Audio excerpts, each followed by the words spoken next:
राजपुर गांव में एक गरीब परिवार रहता था। उस घर का मुखिया था रघुनाथ। रघुनाथ की दो बेटियां थीं। दोनों ही चांद की रोशनी की तरह गोरी थीं और अब उनकी उम्र शादी लायक हो रही थी। उसकी बड़ी बेटी का नाम सीता और छोटी बेटी का नाम राधा था। उसकी पत्नी का 3 साल पहले ही देहांत हो गया था। रघुनाथ दिहाड़ी मजदूरी करता था और बड़ी मुश्किल से उनका गुजारा चल रहा था। एक रोज उनके गांव में एक धनी सेठ आता है जो किसी व्यापार का सौदा करने आया था। वो रघुनाथ के एक दोस्त का मालिक था जो कि शहर में रहता था, इसलिए वो रघुनाथ के घर पर ही कुछ दिनों के लिए रुक जाता है। उसी शाम, जरा एक गिलास पानी लेकर आना। जी पिताजी, अभी लेकर आई। सीता पानी लाकर धनी सेठ को देती है। अरे रघुनाथ जी, आपकी बेटी है क्या? जी साहब, मेरी 2 बेटी हैं। सीता जो बिल्कुल सीता की तरह भोली और सीधी है, और दूसरी बिटिया राधा है। फिलहाल मैं दोनों के लिए ही रिश्ता देख रहा हूँ। जैसे कोई लड़का मिलता है, इन दोनों की एक साथ शादी कर दूंगा। अगर रघुनाथ जी आप बुरा न माने तो एक बात कहनी थी। जी जी कहिए साहब, आपकी बात तो सर का ताज। जी मैं यहाँ राजपुर गांव में रिश्ते की ही तलाश में आया था। आप अपने बेटे के रिश्ते की तलाश में आए होंगे। जी नहीं, मेरे बेटे नहीं है और मेरी शादी भी नहीं हुई है। माँ मुझसे कहती कहती थक गई थी, पर मैं अपने काम धंधे के चक्कर में शादी की तरफ गौर ही नहीं कर पाया। और एक माँ थी, लेकिन एक दिन वो भी चल बसी। पर अब जाकर लगता है कि मुझे शादी कर लेनी चाहिए थी।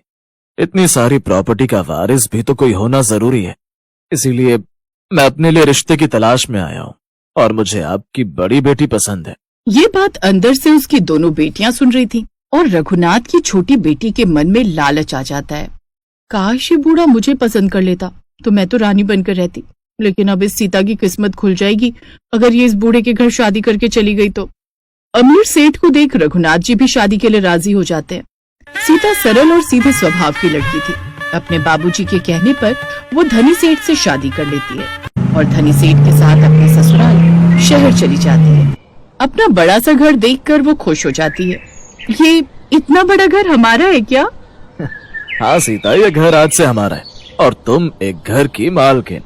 ऐसे ही शादी को 1 महीना बीत जाता है और अब सीता धनी सेठ के साथ अपने बाबूजी और अपनी छोटी बहन से मिलने घर आती है।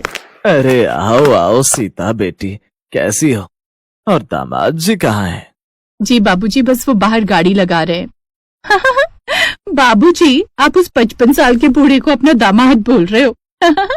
ये बात सुनकर सीता थोड़ी मायूस होती है और कहती है, राधा देखो, अब वो जो भी हैं जैसे भी हैं मेरे पति हैं और मुझे बहुत अच्छे से रखते हैं, मालकिन बनाकर रखते हैं घर की, और वो अब इस घर के दामाद भी हैं और तुम्हारे जीजा जी भी। तो आज के बाद ये बात मत बोलना। अरे दीदी, आप तो बुरा मान गई। दीदी, ये हार क्या सच में सोने का है? इतना बड़ा हार? हाँ राधा, ये सोने का है और एक नहीं, ऐसे बहुत हार बनवाए इन्होंने मेरे लिए। अगर तुम्हें पसंद है तो तुम ले लो, मेरे पास और है। अरे नहीं दीदी, मैं भला आपका इतना बड़ा हार कैसे ले सकती हूँ? सीता थोड़ी उदास होकर राधा से बोलती है, राधा, मैंने कभी नहीं सोचा था कि मैं इतने बड़े घर में जाऊंगी और अपने से बड़ी उम्र के आदमी के साथ मेरी शादी होगी। मेरा शुरू में तो मन नहीं था शादी का, पर बाबूजी के कहने पर मुझे करनी पड़ी। पर देखो, आज मैं खुश हूँ। भले ही 55 साल की उम्र के आदमी से मेरी शादी हुई, पर वो मुझे बहुत प्यार से रखते हैं। थोड़ी देर बाद सीता अपने ससुराल चली जाती है और ऐसे ही समय बीतता गया। पर राधा के मन में सीता का घर और पैसे खटक रहे थे और हर समय उसके दिमाग में वो गाड़ी, सोने का हार और ढेर सारी धन दौलत मालिक के सपने चल रहे थे। हर समय बस वो यही सोचती थी कि कैसे भी उस बूढ़े आदमी को अपने जाल में फंसाकर उससे शादी कर ले। और फिर एक दिन, बाबूजी, मुझे दीदी की बहुत याद आ रही है, मैं कुछ दिन के लिए उसके घर रहने जा रही हूँ। ऐसा कहकर राधा अपनी बड़ी बहन के ससुराल आ जाती है। अरे राधा, तुम यहाँ? तुमने मुझे बताया भी नहीं। अब अपनी दीदी के घर आने के लिए भी बताया जाएगा क्या? क्या ये मेरा घर नहीं है? अरे नहीं राधा, तुम गलत समझ रही हो, मेरा वो मतलब नहीं था। तुम्हारा घर है, जितना मन करे रहो। अरे सीता, अब साली साहिबा को अंदर भी लाओगी या बाहर ही भेज दोगी? फिर राधा अंदर आ जाती है और नाश्ता करके अपने कमरे में चली जाती है। लेकिन आधी रात को जोर जोर से अचानक से वो चिल्लाने लगती है। तभी राधा और धनी सेठ भागकर उसके कमरे में आते हैं। अरे राधा, क्या हुआ तुम्हें? तुम ठीक तो हो? वो दीदी, मैं इतने बड़े घर में पहली बार सो रही हूँ ना, मुझे अकेले में डर लग रहा है। अरे तो कोई नहीं राधा, तुम हमारे कमरे में सो जाओ। अरे नहीं नहीं जीजा जी, मैं सो जाऊंगी, अच्छा नहीं लगता आप दोनों को रात में डिस्टर्ब करूं। सीता और धनी सेठ के जिद करने पर राधा उनके कमरे में सो जाती है और उसकी पहली चाल कामयाब हो जाती है। और अगली सुबह राधा बाथरूम से नहाकर निकलती है और जानबूझकर अपने लंबे लंबे बालों को झाड़ती है और धनी सेठ के मुंह पर बालों को छटकती है और उस पर डोरे डालना शुरू कर देती है। ओह सॉरी जीजा जी, गलती से लग गए। कोई नहीं राधा, वैसे मुझे लंबे बाल बहुत पसंद है और तुम्हारे बालों से खुशबू भी बहुत अच्छी आ रही है। शुक्रिया जीजा जी। जीजा जी मेरे बाल तो बचपन से इतने लंबे हैं, आपको अच्छे लग रहे हैं। हाँ अच्छे लगे तभी तो बोला। तुम्हारे चेहरे पर बिखरे बालों ने तुम्हारी खूबसूरती में 4 चांद और लगा दिए हैं। ये सुनकर राधा मन ही मन मुस्कुराने लगती है और रोज कोई ना कोई चाल चलने लगती है। कभी चलते चलते धनी सेठ के ऊपर गिर जाती तो कभी उसके पास जाने के बहाने ढूंढती।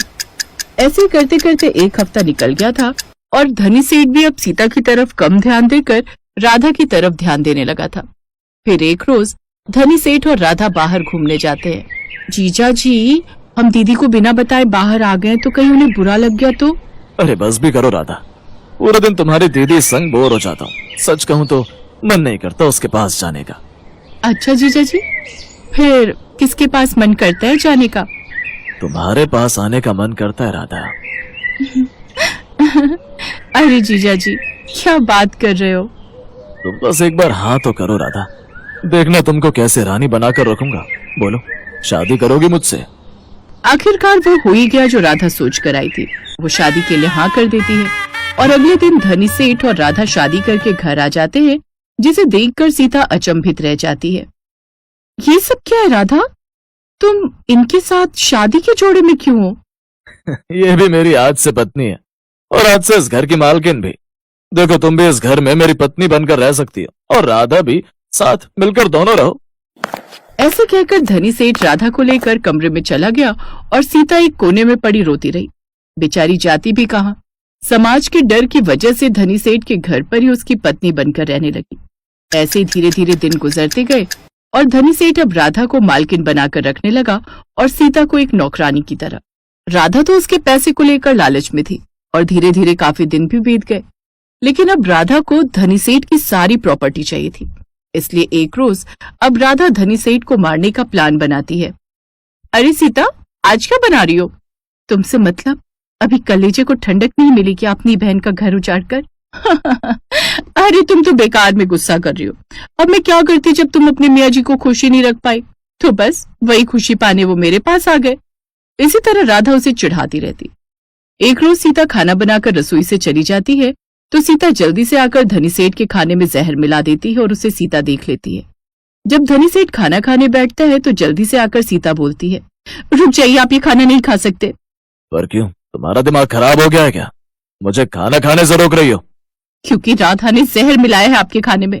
नहीं नहीं, ये झूठ बोल रही है ताकि आप मुझे इस घर से निकाल दें। आप इसकी बातों में मत आइए। भगवान के लिए आप ये खाना मत खाइए, मैं सच बोल रही हूँ, मेरी बातों पर विश्वास कीजिए। धनी सेठ सोचने लगता है और फिर सीता की बातों पर गौर करता है। राधा एक काम करो, ये खाना तुम खाकर दिखाओ, अभी दूध का दूध और पानी का पानी हो जाएगा। धनी सेठ के बार बार बोलने पर भी राधा उस खाने को नहीं खाती है और धनी सेठ समझ जाता है। वो राधा को जोरदार थप्पड़ मारता है। फिर राधा अपना सच सबके सामने बता देती है, जिससे धनी सेठ उसे जेल में भेज देता है। मुझे माफ कर दो सीता, मैं थोड़ा भटक गया था और राधा की चाल को नहीं समझ सका। सीता उसे माफ कर देती है और फिर से एक बार वो उस घर की मालकिन बन जाती है और अपने पति को मरने से बचा लेती है। कुछ समय बाद दोनों का एक बेटा होता है, जिससे अब वो सब खुशी खुशी रहने लगते हैं।